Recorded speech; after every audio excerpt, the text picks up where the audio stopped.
Hey, what's going on, everybody? This is DJ Verrett, the host of Ride With Us. So today I got a fantastic guest, and I want you guys to sit back and just ride with us. How you doing today? Hi, I'm good. Thank you. How are you doing? I'm doing well. And I have a doctor with me, so I'm gonna call her Dr. Hillsman. How you doing today, Dr. Hillsman? I'm doing well. Thank you. So tell us a little bit about yourself. How did the word doctor come into this? Yes. Again, like you mentioned, Dr. Adrienne Hillman, I am a trauma expert. Um, got my doctorate in public safety and victimology. So, just working with survivors in the community that suffered tragedies due to violence, due to assaults, being unhoused, a plethora of things. But yeah. Okay. So what brought you here today? I'm here to help kick off the UCAN fundraising campaign. Super excited about the work that's being done Mm. in these offices. I'm such a big fan since I've come on board with UCAN. I've come to know all of the great things that have happened in this room in these walls. So much of UCAN is known in the streets for being outreach, Hmm. especially on Skid Row, the bright yellow T-shirts and Hmm. handing out things. But there's a lot of work that is done behind closed doors, and that's in this building where there's classes and Hmm. a lot of the services that are being provided. So I'm such a big fan, and I'm excited So what about is where your it's role going. in UCAN? I'm currently the board chair, Hmm. so I am super excited to lead the charge from the advisory board standpoint. Just looking over and just making sure that UCAN continues to survive the next 10 years, 20 years, and scale up as much as possible because there's such great things happening here. Yes, one of the things when I first started UCAN Urban Community Action Network, um, I would never thought that I'd be in the position that I'm in today.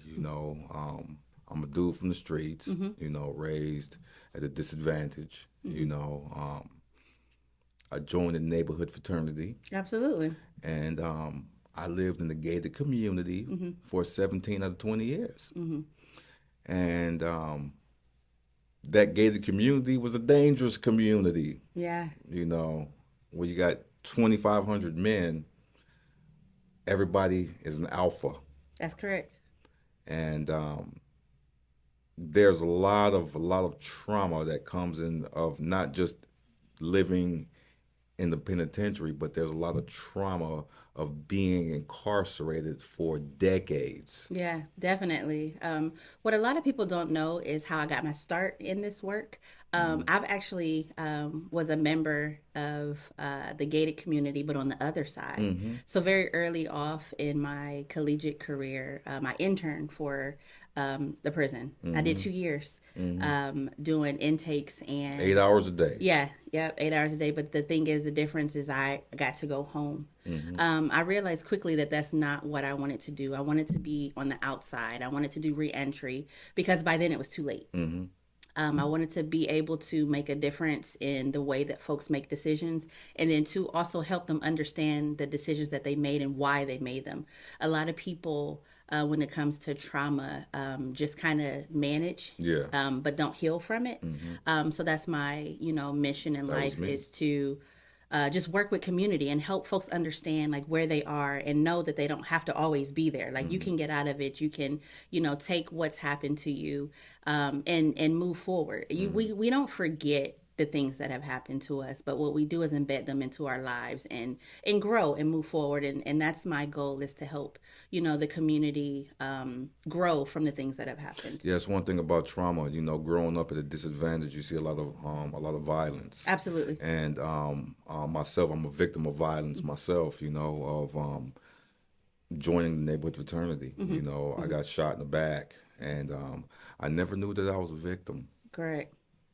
I only thought that I got caught slipping. Yeah. Yeah. The trauma of being a 15-year-old boy, because my homeboy, who was with me, his name is Marlon Haynes. He got killed in 1985. Mm. He got shot in the back of the head, and I got shot in the back. Okay. So I didn't know what happened. He just fell forward, and then next you know, my back gets really hot, Mm-hmm. and it was a drive-by shooting, and it took a long time to heal from that Correct. because when I'm living this particular lifestyle.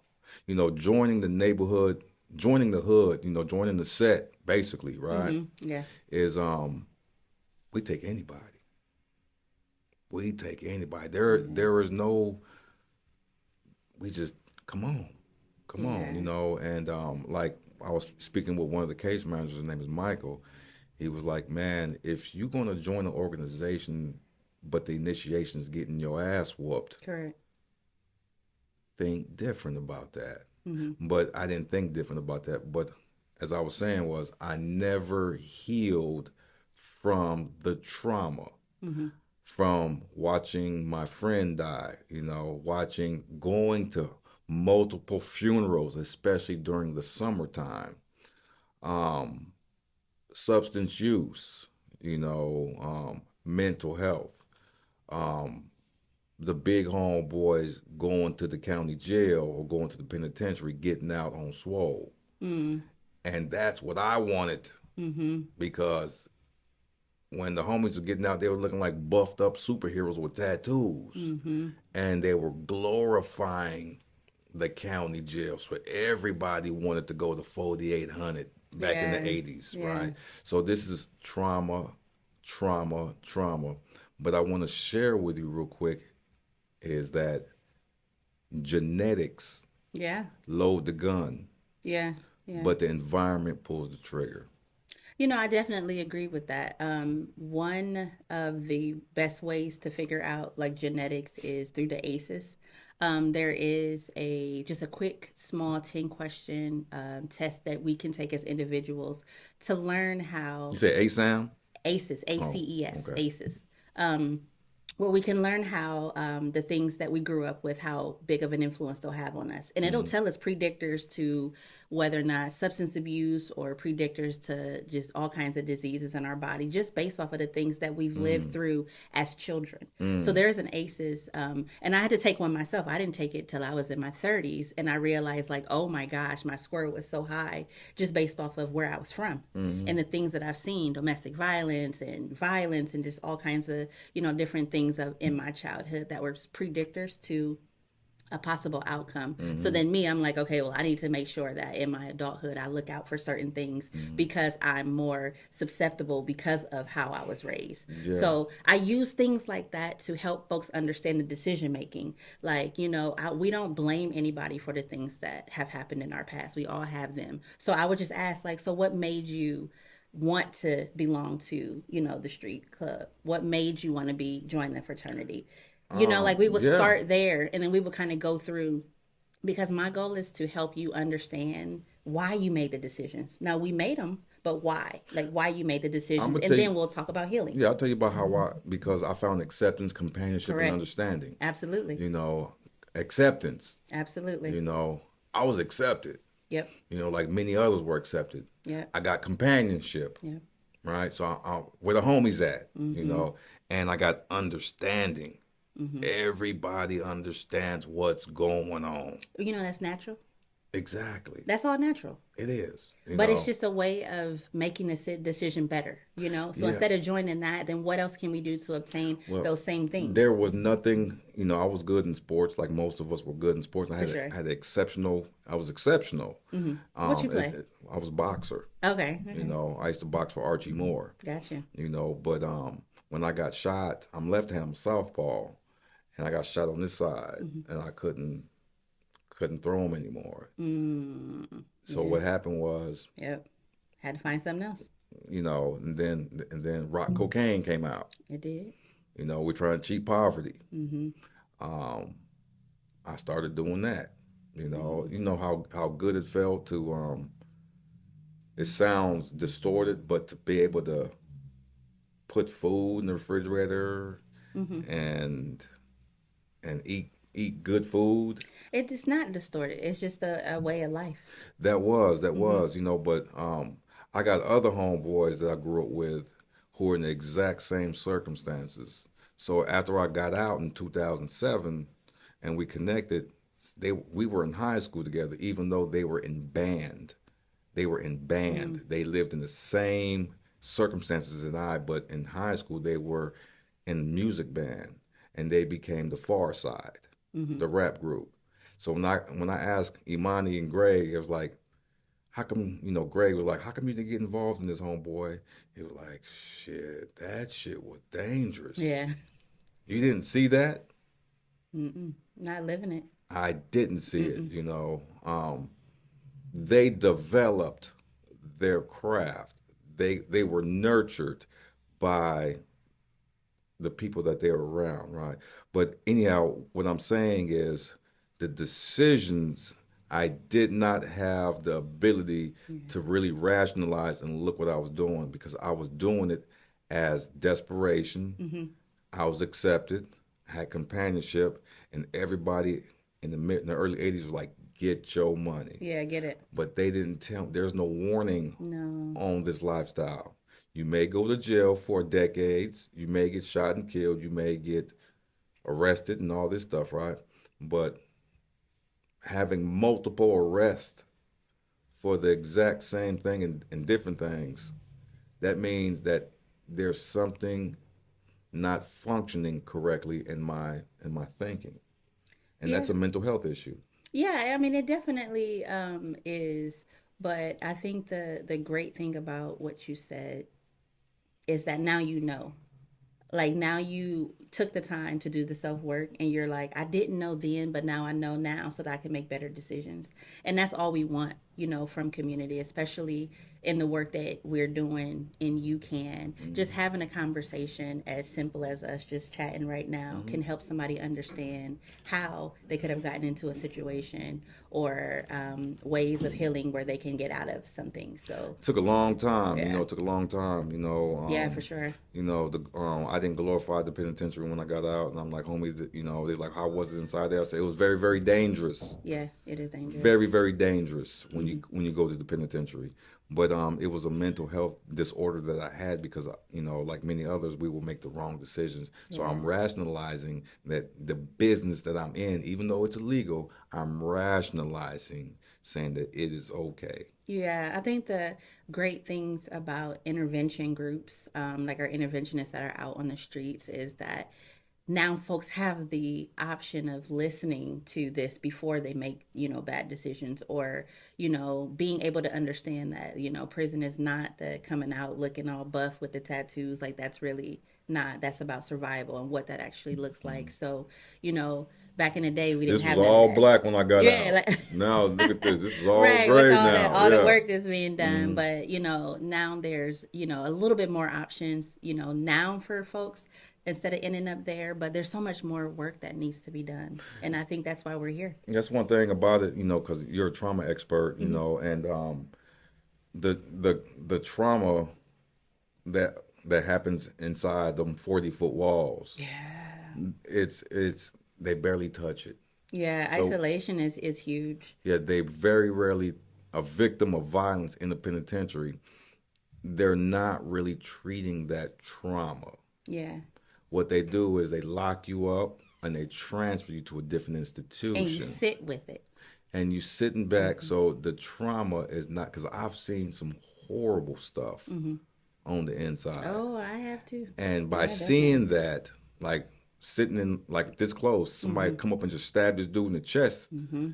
They're not after me, but they're after him. Yeah, But he's just happened to be standing next to me, and they blast him with that knife. It's like, what I gotta do? I gotta walk away. and carry that with you, and it doesn't leave.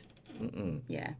It doesn't leave. So, but then getting out of that environment, coming back into society. Reintegration is a big piece. If you don't have that support, you can easily go back. That's why recidivism is Hmm. so high because reintegration support is needed. I mean, there's so little that's out there that's working, Hmm. and we need funding for it. Yes. To continue to keep it going. But we see a lot of our folks that just go right back because of the lack of support. I mean, you come out thinking that life is the same way as you went in, and it's just very hard to comprehend, a new way of thinking, a new world. We got cell phones now. We got all kinds of different things that in the world is constantly changing with cars that are driving themselves. You can get a Yes. cab to take you somewhere with no driver. Yeah, yeah, it was totally crazy. Yeah. It's trauma. It's trauma informed. There's no trauma informed care. There's a lot of stuff. Yeah. Like when I got out, it was a totally different environment because I go in 1990 and I get out in 2007. So they got laptops and lattes That's now. right. Correct. And Green juice and everything. Yeah. so it's my PO told me, he's like, you are going to go back into the penitentiary within 180 days.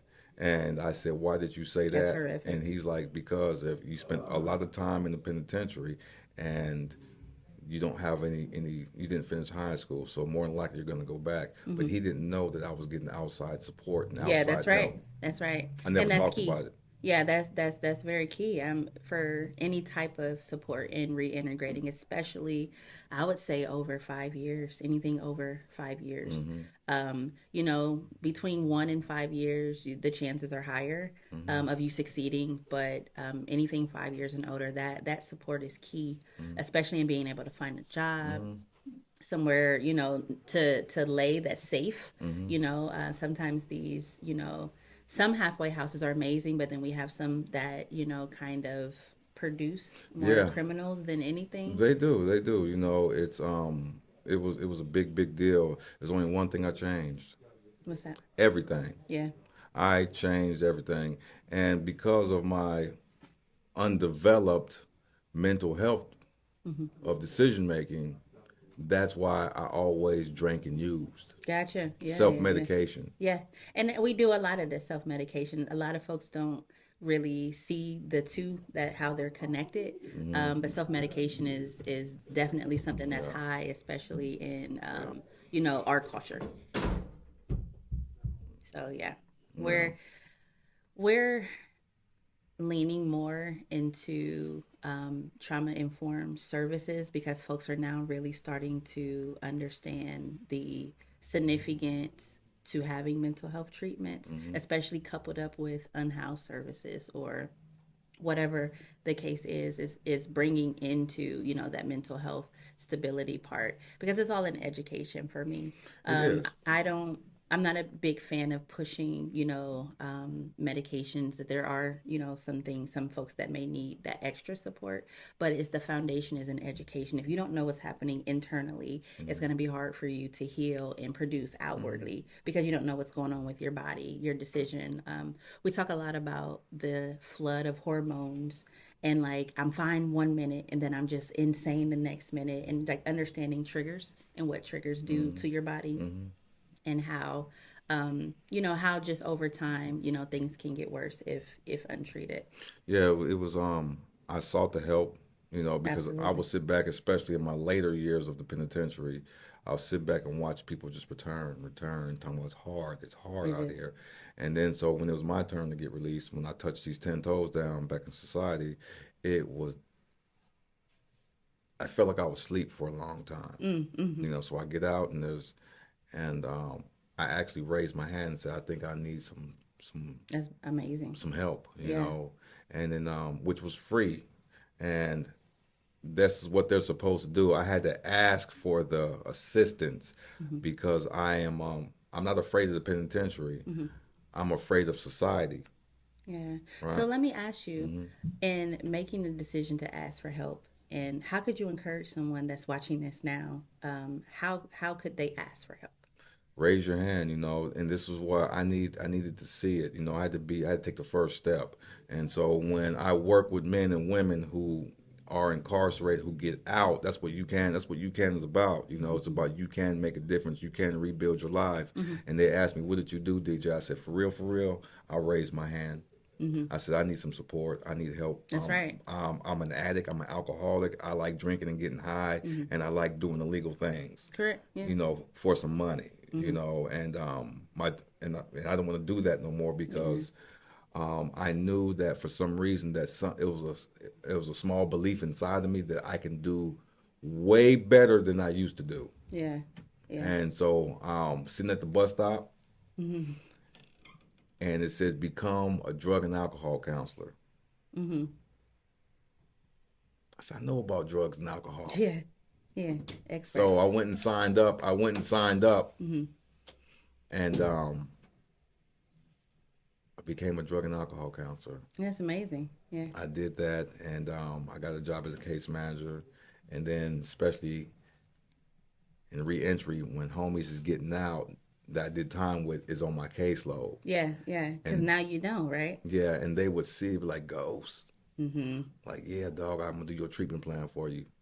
Yeah. Like, damn, we used to get loaded together. I'm like, yeah, I know. We used to walk the track, buff iron, do all that. But But now, you're the example now. You've walked the path that they can now see. yes, and that was the start of something. Absolutely.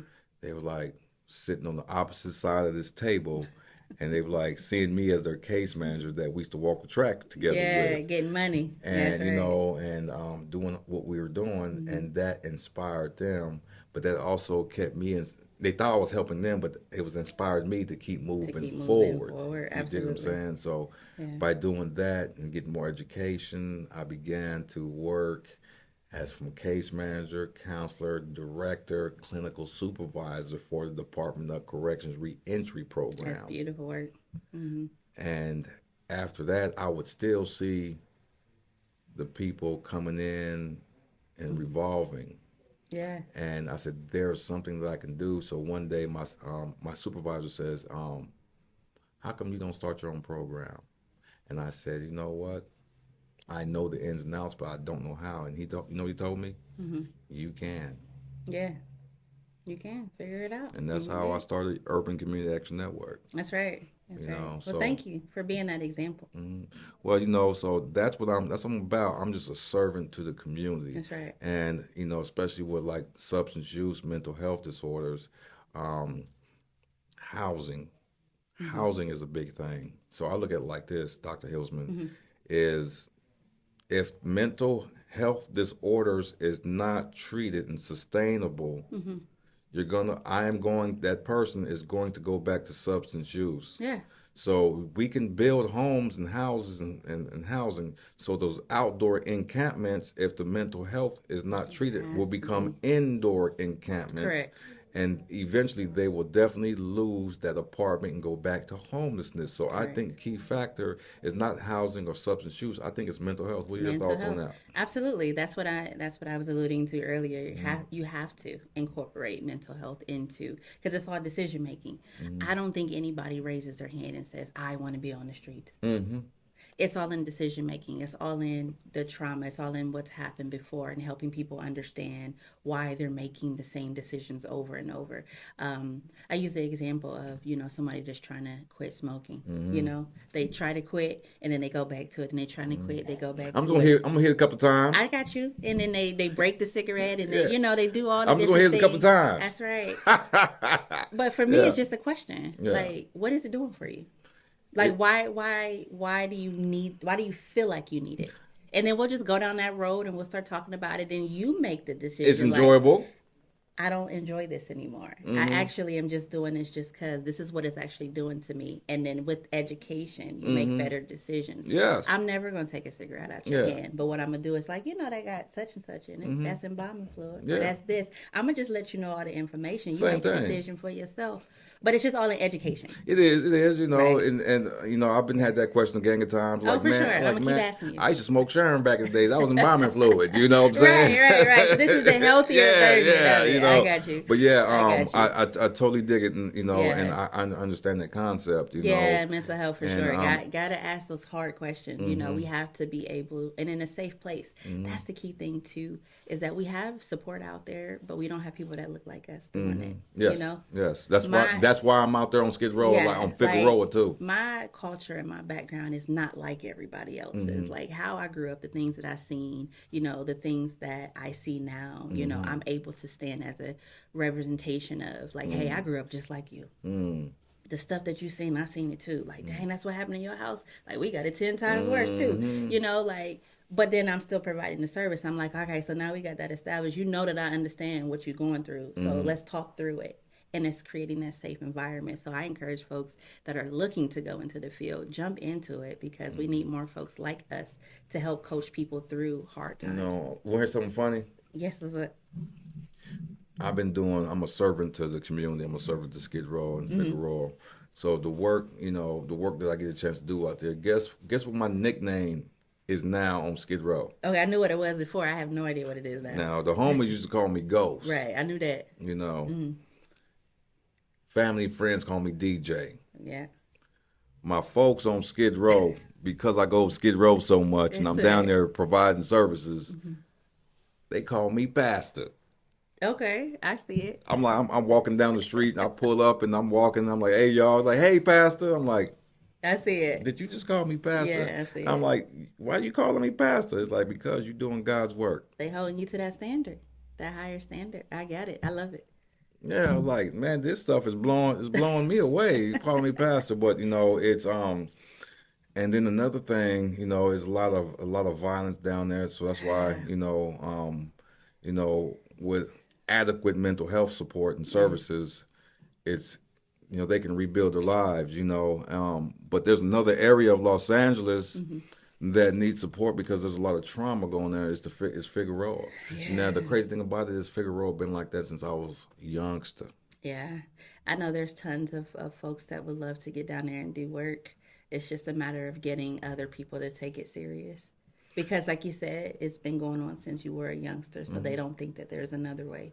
They don't see that, there's a path clear to be able to, get through that. But I do a It's a lot of work it's in, a in human hustle, trafficking. So it's a lot of money in that. but they not So getting none of it. none of it. Absolutely not. None of it. None of it. So, yeah. So Figueroa and a couple of other different corridors is, a lot of the time I spend is just again educating folks. I can't walk up to somebody and tell them, hey, it's a better life out here if I don't have the resources to give them to go get it. And that's the part where I feel I don't like cheating people. That's right. You Yeah, know, always be honest for and sure. and and and one thing about having nonprofits, man, you guys watch this, man. Go to our website, man. Please donate because we cannot stop the work. For sure. It's like I feel like I'm cheating, especially these young kids on 107th Street Elementary School. They're like, DJ, you coming back? Mm, mm, And I gotta say, yeah, I do go back. mm-hmm. Not as frequent as I used to because the funding Mm-hmm. ran out. So I cannot go back there and I feel like I'm cheating them because they look forward to me coming down there. Yeah, so talk to me about the money. So if you had a wish list, what and the donations poured in, what would you use the money for? I would use the money for capacity building. Mm-hmm. I will hire more staff and we can have a bigger place where we can actually do the work, Mm-hmm. continue the work. I will have temporary interim housing and they can stay there for 6 months, Yeah, it'd be six amazing. 6 to 9 months for free. Mm-hmm. Attend all the cognitive behavioral therapy groups, Mm-hmm. address all the issues, save 85% of their check, teach financial literacy, and at 7 months, begin to transition them out into their own place where they can maintain because they got 7 months of sobriety, 7 months of working. Um, they're gonna accumulate 18 checks. 85% of their That's checks awesome. will be deposited into an account. So by the time at 9 months, Yeah. they have financial security. They're strategic. They've been coordinated. Now they have enough. They will have more money than most people have in their savings account right Yeah. now. And all they got to do is continue to maintain that. Yeah. Maintain that aftercare is very important. And we know it works because we have folks that That's have me. come through That's me. and have said, all of the amazing things that have happened here Yeah. and got them on their feet and they're doing wonderful. So Yeah. we know that it works. So We yeah. know it works, and I could not do it by myself, Mm-hmm. So I'm glad that you're a part, because I do need direction, on a lot of different things. I'm good at it being in the That's streets. right. That's right. I'm really good at being in the Yeah. streets, and just being the face and being approachable by potential clients. I do got some education, which Absolutely. I do rely upon, Mm-hmm. but some other stuff dealing with PsyD master students that are willing to come do their hours. Yeah, for sure. Internships, Their definitely. internships are very Yeah. important. So Yeah. this is the important stuff that UCAN does, and we want y'all to Of course. ride with us through all Let's this stuff, go. man. So this is what we're doing. But yeah, it's there's so much to do in this community, not just in Los Angeles, California, but around the world. Absolutely. You know, and one of the things is I travel a lot, and for some reason it's always the communities that look like me that are low income, high crime. That part. That part. Absolutely. And I'm not just saying that, you know, that's an actual It is a fact. fact. It's a fact. I've been to Panama. I've been to Brazil. I have a house in Brazil. Yeah, correct. Yeah. I've been to the Caribbeans. Yeah. I've been to a lot of different places, and every time I go to the low income, high crime, everybody in that community looks like me, and it's violent sometimes, and people just turn a blind eye to that. Mental health, people walking around begging for food, mental health, Yeah. sleeping on the sidewalk. That is an epidemic. Yeah. I think it's a if we look at like unhoused from a like a different prong approach, like a 4 or 5 prong approach, where you got substance abuse, you got mental health, and the different layers, the trauma, and the different layers that stacked up. I think you have the making of a beautiful program, Well, and that's what we do here. that's what we Yeah. do here. That's That's exactly that's what we we do here. here. You So you know. don't deal with just the one issue of being unhoused. There's different prongs and there's different players and resources that you send folks to that helps them make those better decisions as a whole. So I'm very excited about UCAN, the work that's being done But here. ride with us. Come on, Yeah. y'all. Y'all got to ride with us because Yeah. we can do it, but we can't do without your support. So y'all got to ride with us because UCAN is making a difference. But we can do some major Oh, stuff. absolutely, Yeah. absolutely, and it's definitely a fun time. Just being able to just get out in community and meet your neighbors. I mean, these are folks that are just like us. They are. They eat every day. They go to sleep every day. The same things that we do, and it's just it could be one bad decision that has landed them there. It could be multiple, but our mission is to get folks back on track. We don't do the work for them, but we definitely get It's them set up for greatness, and it it's works. support. You know, one person was sleeping. His front door was a zipper. Yes, correct. And I told him, I said, man, I said, the goal for you, dog, is to have the keys to your front That's right. door versus your front door being a A zipper. zipper. And Yeah. he sit there and said, damn, Yeah, ain't nobody never told me no shit like that yeah, before. yeah. And I said, dog, that's real stuff. He said, I do want keys to my front door versus my front door being a zipper. That's right. So I don't know. What do we got? Guess. All right, hold on. We're filming, man. Excuse me. The work doesn't Excuse me. stop. See, we're trying to do this podcast right now. We got everybody knocking on the door right No, now. it's awesome. You We know, love the support. Hey, yeah. come on down. Yeah, come on down. too. Yeah. So we've been on here for about 35 minutes, and this is a really good conversation Yeah, that it's we're great. having, and so Yeah, so much more. So much more. Join, subscribe, continue to come back. We'll keep, updating you, but we'd rather you get involved so that you learn the information yourself. So how can we reach you, Can? you know what? Social media. We have, UCAN LA social media. We have our website, UCAN LA. You can definitely donate. You can volunteer every other Sunday. We're down on Skid Row. Yeah. We would love to have, your help and support with that too. And then just share. Share this with somebody that you think may be of great support, whether it's an organization or a funder. We definitely need the funding, but yeah, just get involved, reach out to us. And as you see, we have a lot of fun with the things that we do, and then we'll continue to show up for you as you show up with us. That's what I'm talking about. So again, we got Dr. Hillsman, and we appreciate you right here. So she's like, call me Adrian. I'm like, no, I'm gonna call you doctor. Right, I'm gonna call you right, doctor. right. But My name is DJ Verrett. You know, everything we were talking about, what she was talking about, some real stuff. We want you guys to ride with us.